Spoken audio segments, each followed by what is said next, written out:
જય શ્રી કૃષ્ણ મિત્રો. તો ચાલો શરૂ કરીએ શ્રી શિવપુરાણ મહાત્મ્ય. સર્વ સિદ્ધાંતોથી સબર, ભક્તિની વૃદ્ધિ કરનારું, કાળરૂપી સર્પનો નાશ કરનારું અને દિવ્ય રસાયણ રૂપ ઉત્તમ એવા શ્રી શિવપુરાણનું મહાત્મ્ય અનેરું, અનોખું અને અદ્વિતીય છે. આ ઉત્તમ શિવપુરાણ ભગવાન શંકરે પોતે જ કહેલું છે.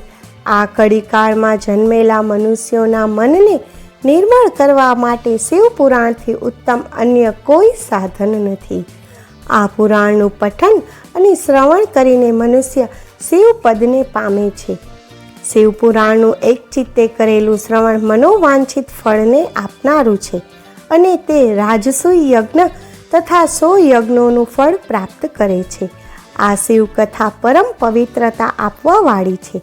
તેનું પવિત્ર શ્રાવણ માસમાં અવશ્ય શ્રવણ કરવું જોઈએ. ભગવાન વેદવ્યાસે શિવપુરાણમાં 24,000 શ્લોકો લખ્યા છે. તેમાં 7 સંહિતાઓ છે.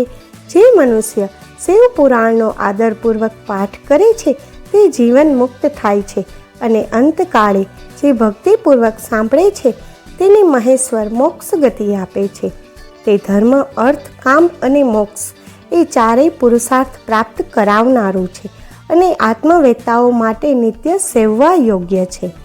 પાપી, દુરાચારી, દુષ્ટ, કામી અને અવિચારી લોકો પણ શિવપુરાણના પ્રભાવથી શુદ્ધિને પામે છે. આ દિવ્ય ગ્રંથ બ્રહ્મતુલ્ય હોય ઉત્કૃષ્ટ ગતિ આપનારો છે.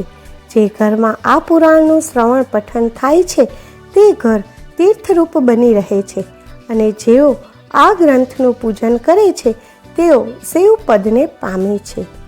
આ પવિત્ર પુરાણ શિવજીનું સર્વસ્વ છે. તેથી સુખની આકાંક્ષા રાખનાર મનુષ્યે આદરપૂર્વક તેને સેવવું જોઈએ.